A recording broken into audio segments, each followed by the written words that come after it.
Bueno, ¿qué tal? En realidad, bueno, el realismo es una corriente tan vieja, o en realidad más vieja todavía que las corrientes liberales. Allí tienen la referencia a Teucídides. Teucídides era un filósofo de la Grecia antigua, por lo tanto muy anterior a Kant, que es el antecedente que les citábamos sobre el liberalismo. También Hobbes, que es un autor que ustedes seguramente conocen, que es ya más del fin de la Edad Media, principio del Renacimiento. Pero digamos, en el texto el realismo aparece, digamos, un poco después del liberalismo, y la explicación que yo encuentro, a pesar de que en el texto eso no está, pero yo encuentro que se expone después el realismo, en la medida que, como decía Germán, eh, el liberalismo sufre una muy seria crisis como consecuencia del desencadenamiento, digamos, de la Segunda Guerra Mundial. Es decir, el fracaso de la Liga de las Naciones, que se crea justamente como resultado de la terrible tragedia que fue la Primera Guerra Mundial. Y se crea la Liga de las Naciones con la pretensión, con la ilusión, con el objetivo de que Europa fundamentalmente rompiera esa tradición, digamos, de guerras perpetuas entre las distintas potencias. Y bueno, el desencadenamiento de la Segunda Guerra Mundial marca el fracaso de esa pretensión, el fracaso de la Liga de las Naciones, o la Sociedad de las Naciones, como se llamaba también. Y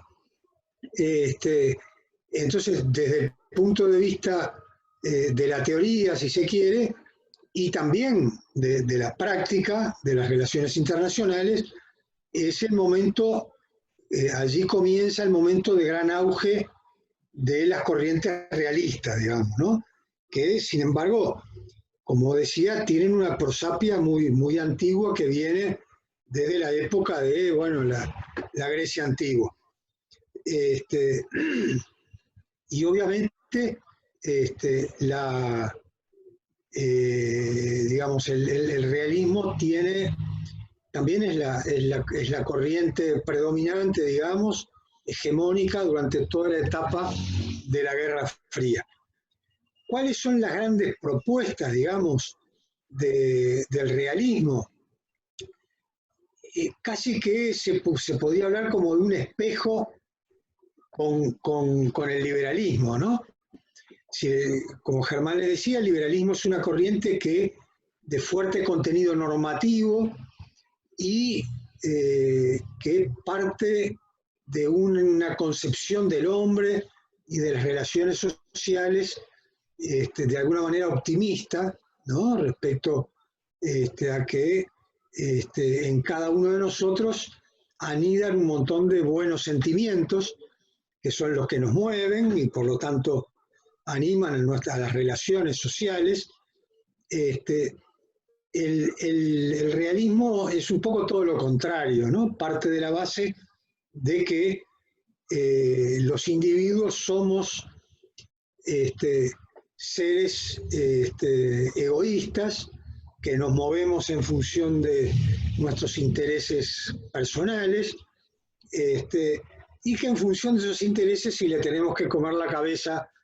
a nuestro prójimo, se la comemos, ¿verdad? Y,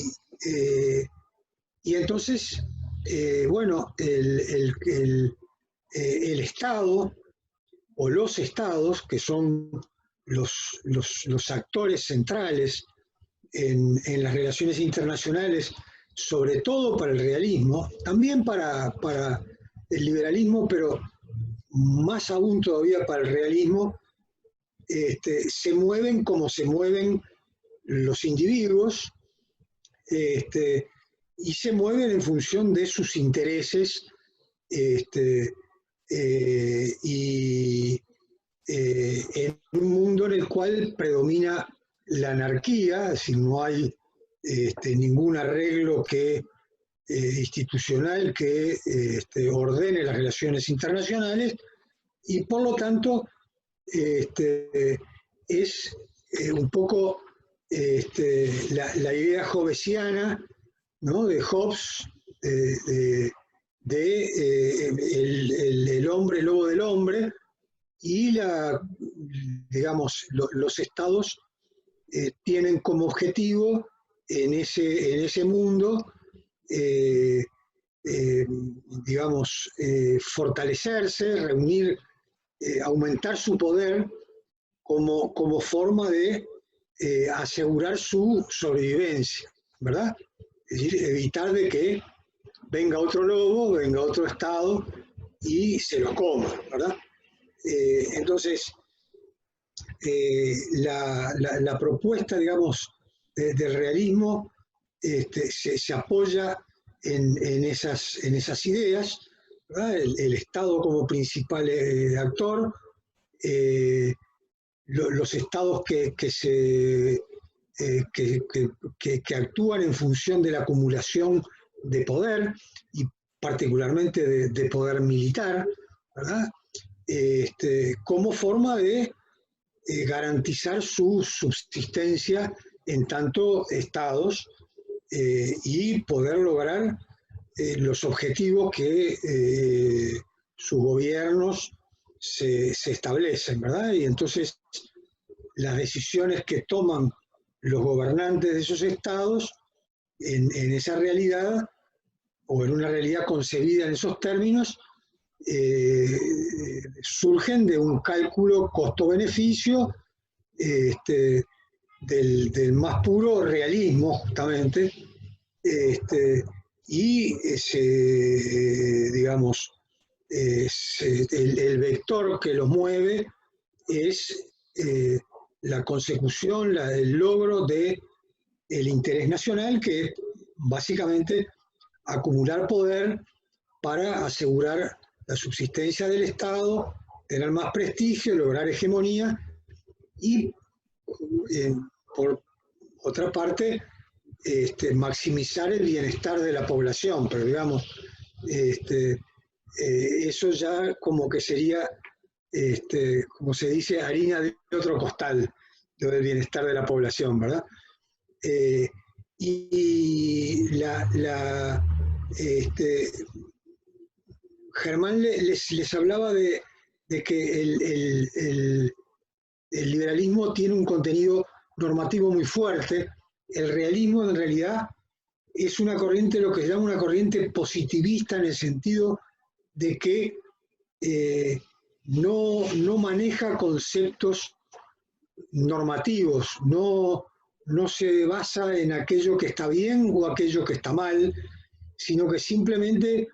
lo que intenta en términos científicos es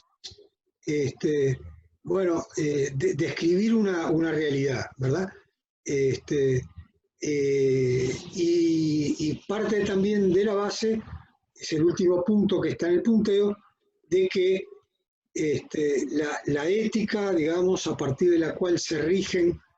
los gobernantes de los estados, es lo que se llama la ética de las consecuencias, es decir, es bueno aquello que avanza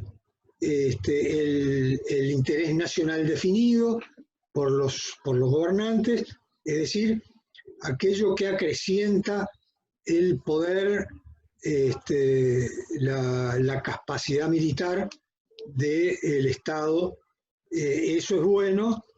y aquello que perjudica los intereses nacionales es malo, ¿no? Esta es un poco el resumen del realismo, que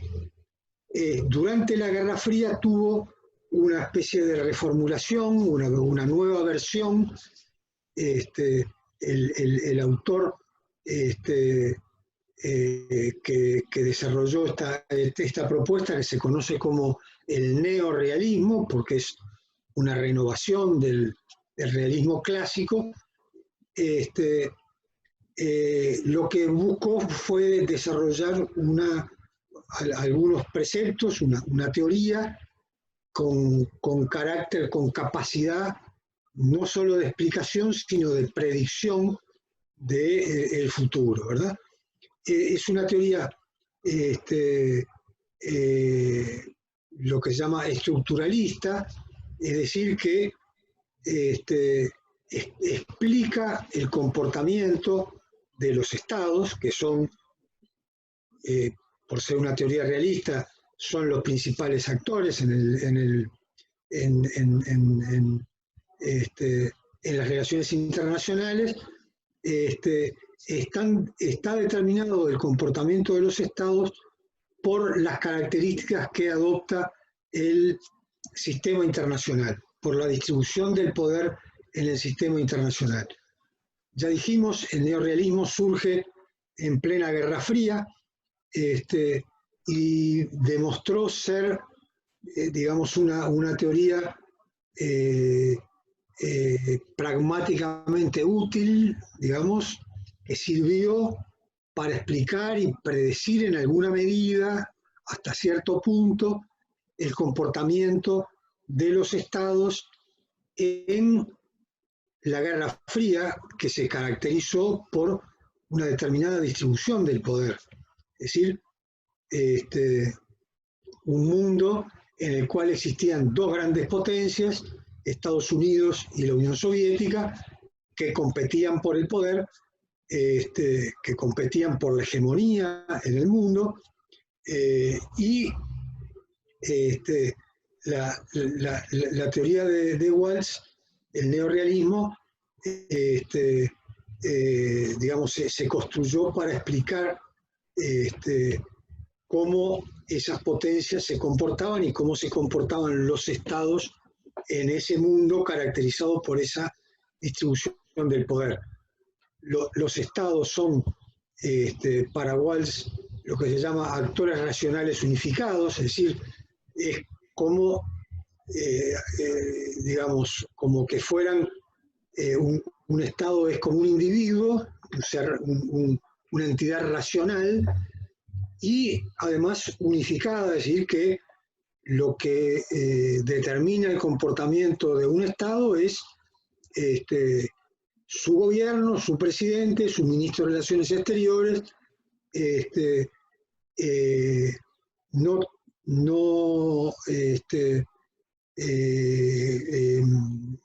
toman en cuenta o no priorizan